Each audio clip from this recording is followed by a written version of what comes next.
Top 9 Medieval Kings with the Most Disgusting Hygiene Habits.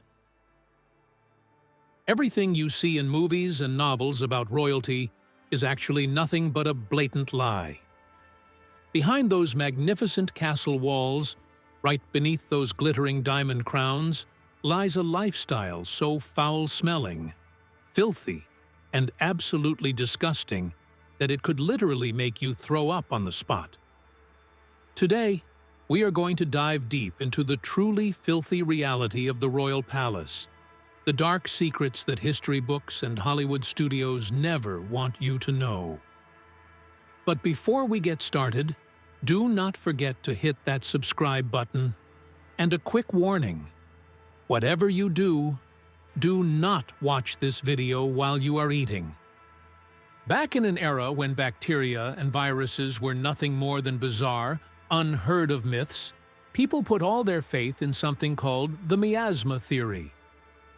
They were absolutely convinced that water, especially hot water, would open up their pores, creating the perfect gateway for toxic, disease-carrying air to invade their bodies and lead straight to the grave. Soap? That was an unimaginable luxury, and honestly, viewed as completely unnecessary. Because of this, the very act of taking a bath was considered practically suicidal. That thick, crusty layer of grime and dirt on their skin was not seen as filthy at all. Instead, it was glorified as a natural suit of armor to protect the body. And when the most powerful people on the face of the earth bought into this delusion, the ultimate biological disaster of the royal court officially began. Number 9. King Wenceslaus IV of Bohemia. To kick off today's foul-smelling roster, we will step into the absolute depths of depravity, where power was completely drowned in the fumes of alcohol. A name representing the most filthy debauchery. King Wenceslaus IV of the Kingdom of Bohemia, who lived from 1361 to 1419. If other historical figures were filthy due to ignorance, circumstance, or psychological illness, Wenceslaus IV actively chose to wallow in rot, driven by severe alcoholism. The demon of drink entirely stripped him of all sobriety, the bare minimum self-respect of a human being, and the moral standing of an emperor. After crazed, all-night binges of red wine and barley beer at royal banquets, Wenceslaus frequently fell into a state of alcohol poisoning. In a blind stupor, oblivious to the world, he would violently vomit everything out. Sour, burning stomach acid, mixed with a slimy, chaotic mess of undigested rabbit meat and bread, splattering everywhere. From the throne of power symbolizing the nation to his royal bed, woven from exquisite silk, everything was stained with the color of vomit. But things were even more terrifying and haunting than that. Instead of calling for servants to clean up, he would just collapse, passing out unconscious right in his own rotting, slimy mess. Bodily control completely vanished. The king even excreted straight into the expensive silk clothes he was wearing. Waking up in a groggy haze, he would become aggressive, frantically rejecting, throwing objects, and beating back any attempt by his servants to bring in water basins to clean him up. That was not all. Wenceslaus IV also had a disastrous hobby, keeping dozens of giant hunting hounds right inside his bedchamber. These animals peed and pooped indiscriminately, fighting each other to eat their master's piles of vomit, turning the bedroom into a biological wasteland. The king's sleeping quarters were constantly soaked and slimy with dog urine and human feces, the stifling air attracting thick, black swarms of blowflies buzzing all around. Stepping into the royal chambers of this Bohemian monarch, one would not smell noble incense, but only the putrid, nauseatingly foul stench, characteristic of the lowest, dirtiest, and most derelict suburban tavern of the Middle Ages. And this filthiness, due to addiction, was not just an internal state secret kept behind closed doors. In 1398, Wenceslaus IV's rotting lifestyle created an unprecedented diplomatic scandal that sent shockwaves through the entire European political sphere. That year, Wenceslaus IV made an incredibly crucial state visit to the city of Reims, France, to attend a historic political meeting aimed at resolving the Catholic Church's schism, meeting face-to-face with the French king, Charles VI. When 0 hour for the summit arrived the next morning, the French ministers and envoys, dressed in impeccable formal attire, stood waiting until their legs ached, eventually having to send someone directly to the hotel room where the Bohemian king was resting to fetch him. Number 8. King Sweyn Forkbeard of Denmark. If you are feeling a lump in your throat and thinking that King Wenceslaus's vomit-soaked bedroom was the absolute pinnacle of horror, brace yourself. I am going to take you stepping into the freezing, wild world of the Viking warriors to meet King Sweyn Forkbeard of Denmark, who reigned from 960 to 1014. King Sweyn's lifestyle, much like the belligerent nature of the Vikings, swept through and shattered all norms and limits of ordinary filth to reach a higher realm, the disgusting, perilous realm of disease transmission. The ultimate pride of a Viking warrior in general, and of Sweyn in particular, was his thick, chest-length beard. But from a hygienic perspective, this divine beard was literally a mobile, organic biological landfill. Because it was never properly washed, it served as a rich, dark, and wonderfully damp lair for giant lice to lay their eggs. It acted as a garbage filter, a repository for countless chunks of trapped roast meat and thick, sticky drops of stale beer, rotting from day to day and month to month without ever being picked out. When Sweyn opened his mouth to roar on the battlefield, or to speak, his beard emitted a rancid, sour, nauseating stench that sometimes made even his enemies recoil. But that was just the tip of the iceberg.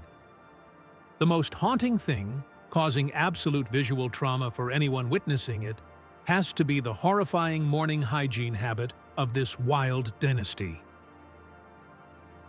This disgusting event is not a mere rumor. It was recorded with incredible authenticity and chilling detail through the eyes of an outsider. The source is the famous chronicle of the Arab traveler and scholar named Ahmad ibn Fadlan. When he had the opportunity to visit the lands of the north and witness firsthand the daily lifestyle of the Viking warriors, he experienced complete culture shock. He described them as the filthiest of God's creatures, detailing a morning face-washing routine that is a true infectious nightmare. Use your sharpest imagination right now. Picture the dawn breaking amidst the biting cold, a servant girl carrying out a single wooden basin filled with cold water, placing it in the middle of the great hall. Dozens of burly, heavily bearded men gather around the basin. The ritual begins. The first chieftain dunks his face into the basin, blindly rubbing his face and washing his filthy, lice-infested head.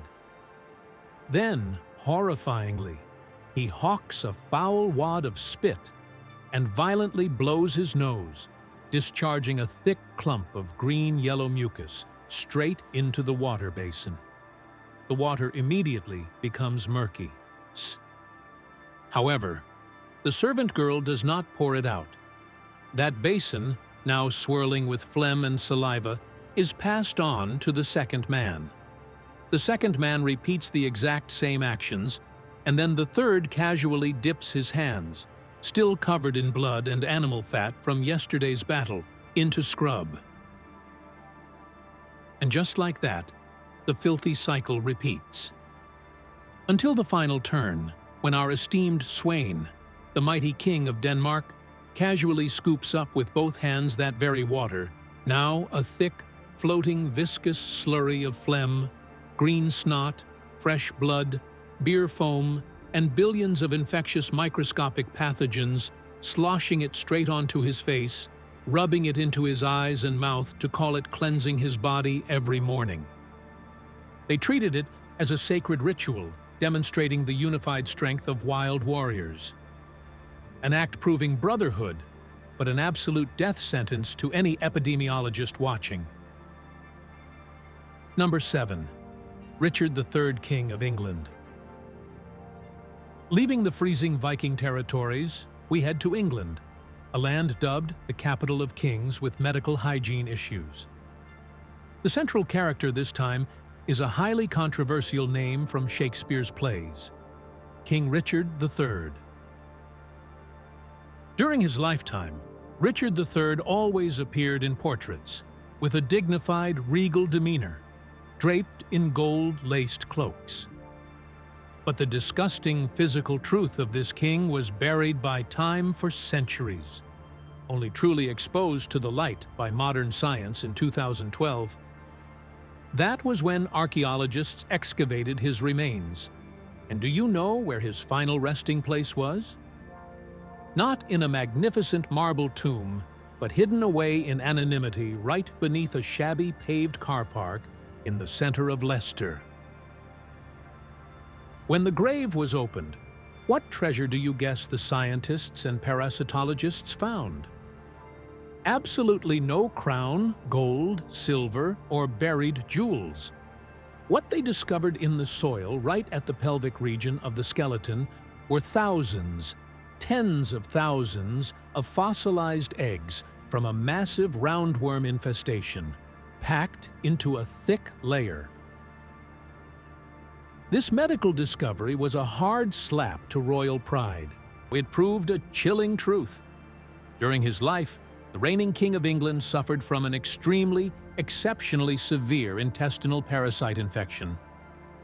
Roundworms up to 30 centimeters long coiled together, nested, fed, and laid eggs right inside His Majesty's intestines. But what makes us shudder even more isn't the worms themselves, but the cause behind them. Why would an emperor living in the lap of luxury be infected with worms like a beggar on the street? The answer lies in the dark and extremely unhygienic lifestyle of European society at the time.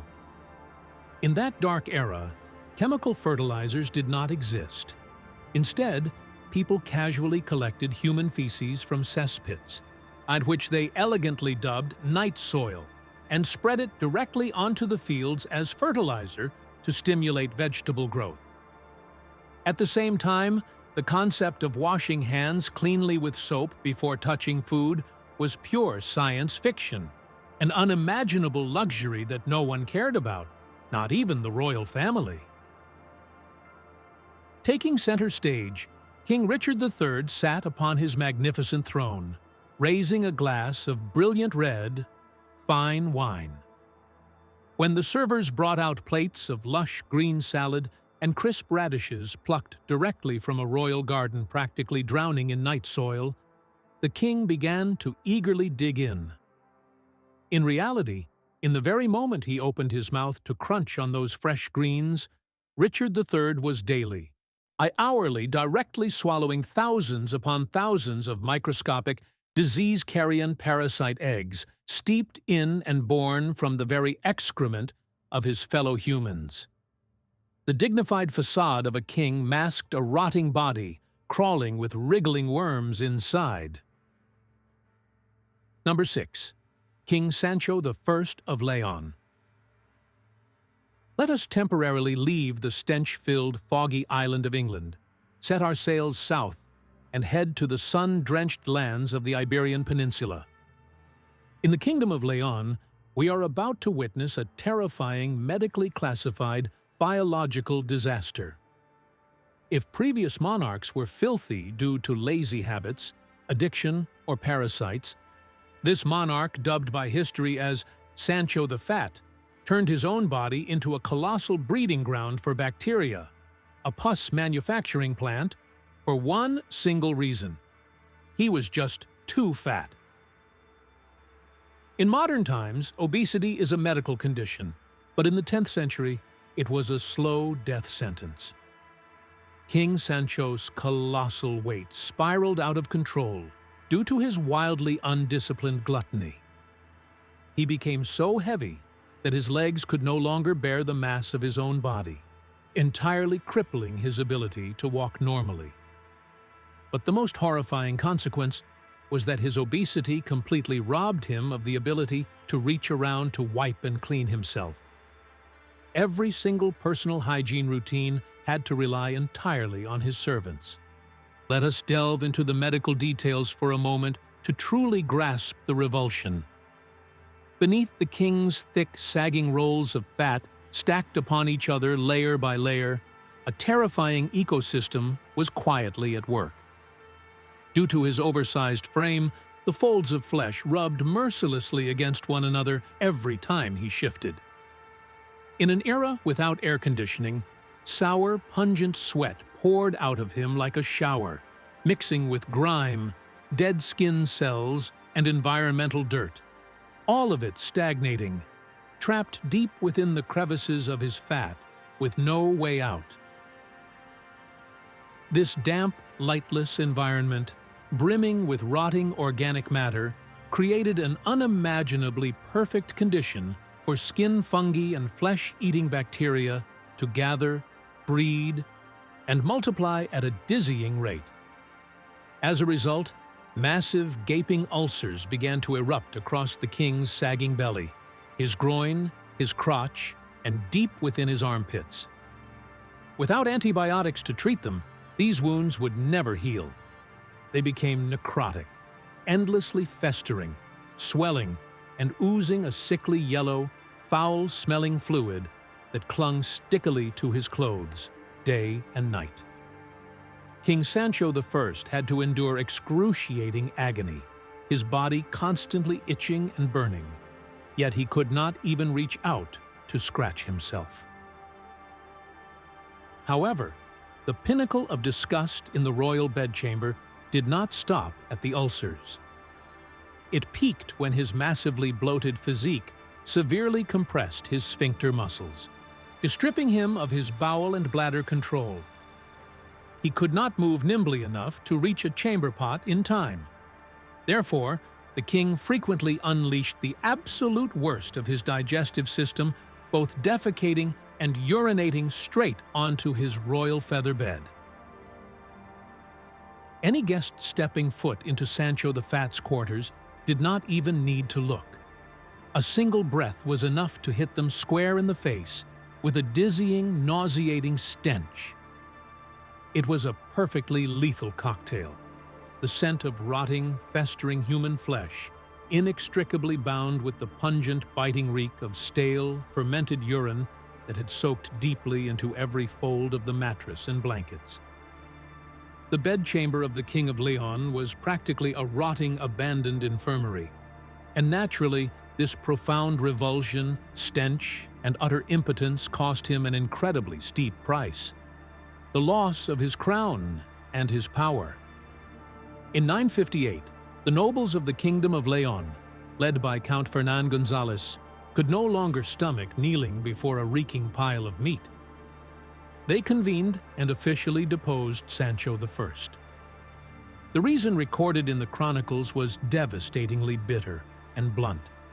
His morbidly obese appearance, sluggishness, and rotting body have stripped away the basic self-respect, majesty, and dignity required of a king. Dethroned, Sancho I tasted the most agonizing historical humiliation. To reclaim his throne, he was forced to seek out his sole savior, Hasdai ibn Shaprut, a renowned Jewish physician in the southern Islamic Caliphate of Cordoba. The journey there was pure hell. Unable to ride a horse, the obese former king was stuffed like a pig into a specially designed, cumbersome carriage, dragged endlessly over violently bumpy roads all the way to Cordoba. Here, the master physician Hasdai applied a medical treatment that was extreme, barbaric, yet undeniably effective. He locked Sancho I inside a sealed room, completely isolating him from food. The doctor used surgical thread to sew a portion of the king's lips shut, leaving only a tiny slit. For weeks on end, the monarch, who was accustomed to feasting on delicacies, was only allowed to sustain his life by sucking a bitterly foul laxative, a type of theriac, an herbal concoction, through a reed straw. The objective was to force him to defecate incessantly, purging his bowels and draining every ounce of excess fat and filthy toxins from his body through excretion. This brutal, flesh-punishing diet eventually helped Sancho shed half his weight, and his festering ulcers gradually dried up. Once he was able to mount a horse again with his newly restored figure, he led an army to reclaim his throne in Leon. Nevertheless, the stain of a rotting emperor who soiled his own bed remains forever nailed into history. Number 5. See King Henry IV of Castile. Still lingering in the sun-baked, wind-swept Iberian Peninsula, let us use our time machine to travel a few centuries forward to the Kingdom of Castile. Here, we will meet a king with quite a resounding name, King Henry IV, who lived from 1425 to 1474. History bestowed upon him an incredibly sarcastic and bitter nickname, Henry the Impotent. Countless rumors surround this title. People said he was impotent in managing state affairs, unable to crush rebellions, and especially impotent in the bedchamber, leading to glaring suspicions that his daughter was not biologically his. But if we dig deeper into the personal diaries of contemporary historians, we uncover an even more horrifying truth. And he was indeed impotent, but he was also completely impotent when it came to maintaining the bare minimum hygiene of a normal human being. Use your imagination to picture the portrait of this supreme monarch. Henry IV possessed an appearance that could not possibly be wilder or more unkempt. He grew out long hair and a thick, bushy beard that obscured half his face. But the problem was, they were never washed with water, nor had they ever once enjoyed the sensation of a comb. Over time, his hair and beard glued together, tightly matting into stiff, solid clumps on his head that looked exactly like withered tree roots. It was not just hair anymore, it was a nauseating, chaotic mess comprising years of accumulated scalp grease, flaky layers of white dandruff, sour sweat dripping under the hot Spanish sun, and most horrifyingly, bone fragments, leftover food scraps, and sticky drops of rotting wine trapped in the tangle after every drunken banquet. The king's filth was so legendary that even the royal chronicler of the time, Alonso de Palencia, a man literally paid to write good things about the king, had to break protocol, recording his disgust and despair in ancient texts. Palencia wrote that King Henry IV had an incredibly bizarre taste in fashion. He constantly wore and re-wore a single worn-out cloak made of rough animal hide, tailored in the Moorish style. He draped this chemically untreated animal skin over himself day and night for endless months straight through the scorching summer, and without ever washing it or even airing it out in the sun. That raw animal hide combined with an unwashed body created a horrifying biological reaction. Henry IV's body odor was so overpowering, feral, and sharply sour that whenever he stepped into a room, the air instantly became thick. And even after he had left the premises, that repulsive, rotting animal stench lingered, stubbornly haunting the room for hours, refusing to be blown away by any breeze. For the high ministers and aristocrats of that era, The privilege of standing near the throne to report on state affairs, or having to kneel and perform the ritual of kissing the king's filthy hand, was absolutely not a sacred honor. It was, in reality, a brutal olfactory torture. It's the most terrifying punishment in the royal court that everyone desperately wanted to dodge. The humiliation of this filthy lifestyle was not just contained within the borders of Castile, it crossed international lines, peaking to become a diplomatic laughingstock on a global scale. It happened during a momentous diplomatic summit on the banks of the Bidasoa River, a historical border region. At that time, King Henry IV of Castile had a rendezvous with King Louis XI of France, a monarch famous for his elegance and sharp, dapper dressing. When the Spanish king appeared, instead of projecting majesty, he strolled up wearing his signature, foul-smelling animal hide cloak.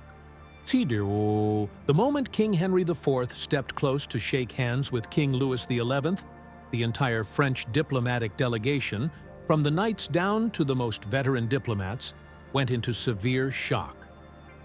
Defying all strict international etiquette, they collectively grimaced, furrowed their brows, whipped out handkerchiefs to cover their noses, and even clamped their hands tightly over their mouths because they simply could not withstand the rotting, feral stench radiating from the neighboring king's filthy leather cloak and matted hair. The negotiations were completely overshadowed by the foul odor, and the honor of the Kingdom of Castile was pathetically degraded right on the international negotiating table. Number 4. King Edward II of England. Leaving the Iberian Peninsula behind, let us head back to the foggy lands of England, a place ripe with chilling truths. Let us fire up the time machine and rewind back to the 13th and 14th centuries to meet King Edward II. In the kingdom's annals, he was not just a politically inept monarch. He was considered a permanent stain, an unspeakable, humiliating disgrace to the entire aristocracy of the era. Why? Not because he had a paranoid fear of water, nor because of extreme gluttony. The sheer disgust stemmed from the fact that this sovereign, sitting on the throne of ultimate power, harbored a sickening, voluntary obsession. He loved to submerge himself in the filthiest, most wretched dregs of society's bottom barrel. Edward II was not just a guy who liked playing in the mud like a naughty child. His deviation went much further. Instead of discussing state affairs with his chancellors, he would throw off his royal robes, don peasant rags, and directly plunge himself into the excavated ditches and thick, pitch-black gutters surrounding the slums. The water here was not natural lake water. It was a giant, open-air cesspit filled with human waste discharged from residential areas, rotting animal organs tossed from slaughterhouses, the bloated floating corpses of dogs and cats, and every kind of foul-smelling household garbage from the poorest commoners. Amidst that nauseating, chaotic mess, the Supreme King of England enthusiastically wielded a hoe to dig ditches, pack mud, thatch roofs, and joke around with the lowest-ranking peasants and artisans in society. Historical psychologists often explain this bizarre behavior as his way of rebelling against the crushing pressures and strict standards of royalty. But the visual and olfactory consequences for the royal court were nothing short of a catastrophe. Every time the sun set, ending a day of manual labor in the sewers, Edward II would drag his reeking body back to the magnificent palace for evening banquets. The monarch's appearance at that moment made anyone who saw him shudder in terror and look away. The king's fingernails and toes were caked in pitch-black grime. His long hair was matted into solid chunks of mud, glued together and mixed with thick, undried sewage. Yet, Even more repulsive than his outward appearance was the demonic scent he carried with him. Without bothering to bathe or change his clothes, he proudly paraded that pinnacle of disgusting, rotting stench, a toxic chemical cocktail of pungent ammonia from urine, sulfur from rotten eggs, and decaying garbage, straight into the lavish, candlelit royal halls. Hundreds of magnificently dressed nobles sitting below, ladies dripping in expensive perfumes, all of their faces turned ghostly pale. Their stomachs churned in extreme nausea as the stench from the sewage ditches wafted up, mixing with the aroma of roasted meat on the banquet tables. But in a feudal society, power was absolute. See, faced with a madman holding the power of life and death, absolutely no one in that room dared to utter half a word of complaint or even raise a hand to cover their nose. They had to swallow the lump in their throats and force the sickening food down, pretending the king was radiating the scent of fresh roses. And of course, such a filthy hobby, one that so publicly humiliated the royal family, came with an incredibly heavy price tag, paid for in blood, and the throne itself. His very own queen, the breathtakingly beautiful and ambitious Isabella, historically dubbed the she-wolf of France, simply could not take it anymore. As a princess hailing from the refined French court, she felt utterly disgusted, horrified, and profoundly degraded, having to lie in bed every single night next to a husband who constantly reeked of swamp mud, animal feces, and garbage. Edward II's horrific filth, combined with his sheer incompetence in ruling the nation, was the final drop that made the cup overflow. Queen Isabella decided to commit the ultimate betrayal. She fled to France, raised an army, and personally spearheaded a bloody rebellion to overthrow her own husband. After stripping him of his crown, to punish the ditch-loving king, she threw Edward II into a dark dungeon at Berkeley Castle. Here, he was imprisoned in a cellar directly above a massive pit filled with rotting animal carcasses, forcing him to breathe in the very disgusting stench he once loved, until he drew his final, agonizing breath. Number 3. Henry VIII, King of England. Staying right here in England, let us fast forward to witness the reign of the most infamous king, known for his 6 wives and his massive physique, King Henry VIII, who lived from 1491 to 1547.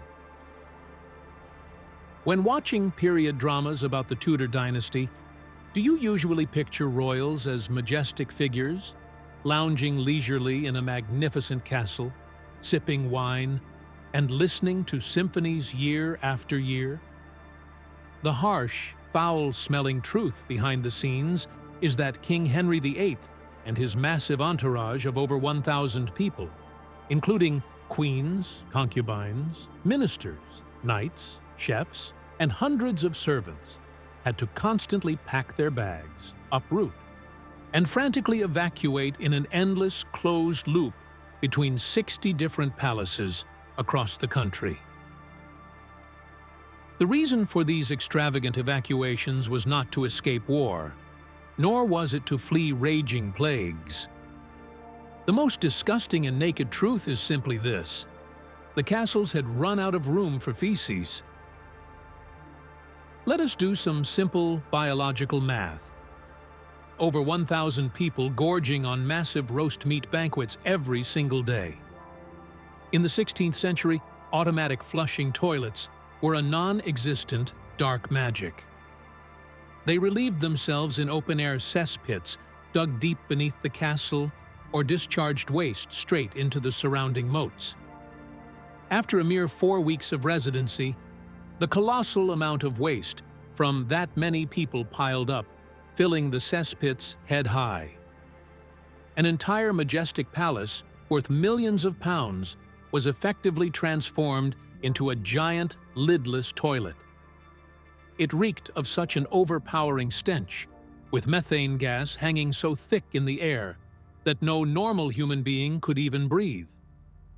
Once the stench became unbearable, the king and his retinue would evacuate to the next palace, leaving the first one to wretched gong farmers to clean out, waiting months for the wind to blow the smell away. The filth of Henry VIII's palaces did not stop at the cesspits. It was so horrific and disorganized that, in 1526, the king was forced to enact the notoriously strict Eltham ordinances to restore sanitary order. Read this ordinance closely, and you will see the absolute savagery of those living in the castle. It strictly forbade male kitchen servants from running around completely naked to escape the heat while cooking. More specifically, it absolutely prohibited officials, guards, and servants from spreading their legs and urinating indiscriminately right into the roaring fireplaces scattered throughout the palace. Imagine, in the dead of winter, when the fireplaces were lit, the pungent, scorching stench of baked, dried urine billowing up and spreading through the royal corridors. A sensory experience definitely not meant for sensitive noses. Tintin. But the bizarre, nauseating, and insane nature of this dynasty did not end there. It peaked with the creation of a completely unique official government position unparalleled in all of human history: the groom of the stool. What was this person's job? Very simple, yet incredibly challenging. He had to be on constant standby, lugging around a portable premium velvet-lined commode, trailing closely behind the king whenever nature called.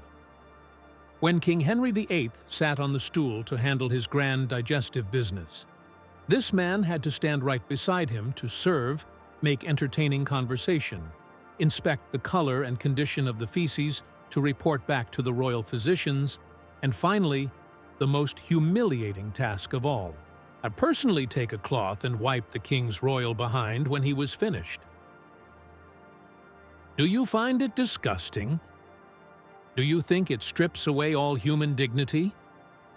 And yet, historical reality proves an insane paradox.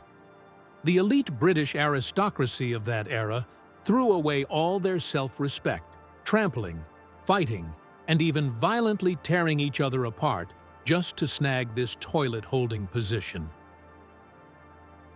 Why? Because in an age where the king's word was absolute law, being alone with the monarch in his most delicate, private, and relaxed moments meant holding supreme political privilege.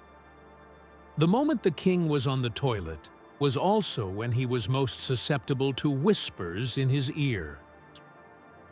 Real historical figures like Sir William Compton or Sir Henry Norris skyrocketed to the top. From mid-level nobles, they transformed into incredibly wealthy, powerful men who essentially pulled the strings of the entire English kingdom. They were granted sprawling lands and massive fortunes solely based on their skills at serving the king on his velvet potty. The man chosen to empty the chamber pot was not only granted the prestigious title of Sir before his name and allowed into the most highly classified national security councils, but he was also granted the ultimate royal favor of having a renowned court painter paint his portrait in his honor, hung on the wall for his descendants to admire for all eternity. Number 2. On King Charles VI of France.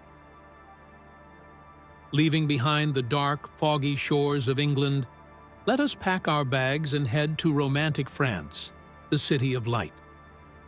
This is a place history and literature have always associated with elegance. It is the cradle of art, fashion, and the world's most alluring, fragrant perfumes. But put those perfume bottles away, because such elegance was absolutely forbidden to exist during the reign of King Charles VI, who ruled France from 1368 to 1422. Forever recorded in history under the moniker Charles the Mad, This king's filthiness did not stem from ordinary laziness. It was rooted in a profound psychological tragedy. Severe paranoid schizophrenia completely stripped away his humanity and awareness, twisting this powerful monarch into a terrifying creature, a living nightmare haunting his own magnificent palace. During his endless bouts of madness, which sometimes stretched on for half a year, Charles VI fell into extreme states of paranoia. He suffered from the glass delusion, a bizarre medieval psychological affliction where the sufferer believed their body was made entirely of glass and would shatter into a million pieces if touched. Driven by this insane fear, he would growl, scream, and violently reject any servant's attempt to approach him. This effectively meant he permanently severed all ties with bathwater, wash basins, and soap. Just imagine a human being living for months on end, enduring spring, summer, autumn, and winter without a single drop of water touching their skin. Day by day, layers of grime and sweat dried and baked together, forming a hard, blackened, scaly crust that encased the king's entire body like a turtle shell. His long hair was never cut or combed, and the folds of his baggy robes quickly morphed into a thriving micro-ecosystem, a lush paradise for tens of thousands, perhaps millions, of lice and fleas to freely mate and multiply. Legend has it that even when the king sat perfectly still, observers could see his clothes twitching because of the sheer volume of parasites crawling underneath. But the most disgusting, the most haunting detail, one that shatters the limits of human endurance, was his absolute refusal to undress and change clothes for months on end.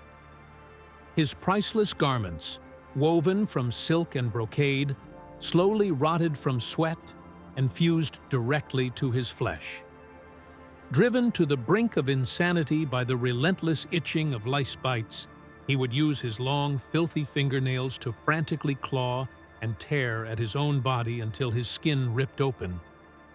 Blood and pus from his open, ulcerated wounds seeped out, soaking into the filthy layers of fabric, only to become infected, festering, and rotting right there on a body that was still breathing. Shuffling aimlessly and listlessly through the dimly lit corridors of the Louvre Palace of that era, King Charles VI was no different from a zombie, a walking corpse straight out of a horror movie. He continuously exhaled into the air the sickly, metallic, and nauseating stench of decaying human flesh and feces caked onto his garments. The situation was so catastrophic that the French royal court stood on the brink of ultimate defilement. By 1392, the royal family and high ministers could no longer endure the deadly, putrid stench radiating from their own sovereign. Desperate to salvage the situation, the ministers convened and hatched a crazy, historically unprecedented plan. They secretly went out and threw money at 10 to 12 of the strongest, most muscular men they could find. These mercenaries were ordered to dress in black from head to toe and smear their faces with pitch-black soot as a disguise, ensuring the king would not recognize them and order their beheading once he regained his sanity. In the dead of night, while the entire palace was fast asleep, this group slipped into the royal bedchamber like phantoms. They charged in, using pure muscle to pin the frantically screaming king down onto his royal bed. Ignoring his violent struggles, they forcibly tore and ripped away the rotten layers of clothing that had fused deep into his bleeding flesh. Armed with rough, coarse towels and massive basins of water, they scrubbed with all their might until his skin was raw and red, scraping away the crusted scales of grime and digging the nests of lice out of his hair to save their king from dying of blood poisoning. It was, without a doubt, the most violent and bloody bath in the history of the French monarchy. Number 1. King John of England. Finally, crossing the Channel back to England to take the number 1 spot on our foul-smelling list today is a figure who is incredibly famous, or rather infamous, in British history. King John, better known as John Lackland. His extravagant royal robes, handcrafted from silk and velvet woven with gold thread, were rarely, if ever, sent for a wash. Standing even a few paces away from the king, even in a drafty hall, you would be hit by a toxic cocktail of scents that would assault your nostrils. A horrific blend of the sour stench of months-old sweat, the earthy musk of caked-on battlefield grime, and worst of all, the rancid, sickening smell of animal grease from banquets, permanently fused into the folds of his clothes. Yet that lifetime of filth was nothing, absolutely nothing compared to the final days of his reign. Historians of the era describe King John's end as nothing short of a biological catastrophe. The story begins in October 1216, with the kingdom spiraling into civil war. While fleeing for his life through the Wash, a treacherous region of tidal marshes, murky mud, and toxic miasmas, King John decided to rest in the town of King's Lynn. By then, he was in a sorry state. Despite being caked in mud, soaked to the bone, and exhausted from the retreat, his gluttony remained unchecked. He immediately ordered a massive late-night feast. There, like a starving man, the king frantically stuffed himself with an enormous quantity of fresh peaches, washed down with liters of sweet, fermented cider. His digestive system, already weakened by a lifetime of poor hygiene, went on strike. The consequences hit like a storm just days later when he arrived at Newark Castle for refuge. King John collapsed, dying a slow, agonizing death from acute dysentery. VIII, a severe intestinal infection usually triggered by contaminated food and water. During his final days on his deathbed, his bloated, broken body lost all control. The lavish royal bedroom, once a symbol of power, turned into a waking nightmare for any servant brave enough to enter. The sealed room was thick with the stench of liquid waste and blood constantly seeping from the king. That foul odor rose to the ceiling, mixing with the sour, fermented rot rising from his throat. The result of the undigested cider and peaches decaying inside his gut. Not a single royal physician dared to step in to clean him. He drew his final breath, drowning in his own filth. King John. A death literally submerged in waste. Nature's ultimate punishment for a man who never knew the meaning of cleanliness. After taking a tour through the reeking, filth-ridden bedchambers of these 9 incredibly powerful historical monarchs, we realize that absolute power and colossal mountains of gold and jewels still could not buy civilization, or even just a clean body. We are often blinded by the diamond-studded crowns, the silken royal robes, and the world-shaking authority of emperors as portrayed in movies. But peel back that dazzling, glamorous facade, and even a gold-plated throne could not serve as a shield to protect them from the natural process of rot. Greatness, in the end, was buried under layers of grime, and parasites, and deaths drowned in foulness. It turns out that we, despite being ordinary people struggling daily with mundane pressures, are actually living far more regal, luxurious lives than any emperor of the past. Which king on this list do you think had the most disgusting and terrifying lifestyle? Or do you know of any other historical figures whose filthiness is equally legendary? Leave a comment right down below so we can discuss it together. If you enjoy stories that strip away the dark and chilling truths like this one, do not forget to hit like, subscribe to the channel, and turn on the notification bell so you will not miss any videos. Thank you all for watching. Goodbye, and see you next time.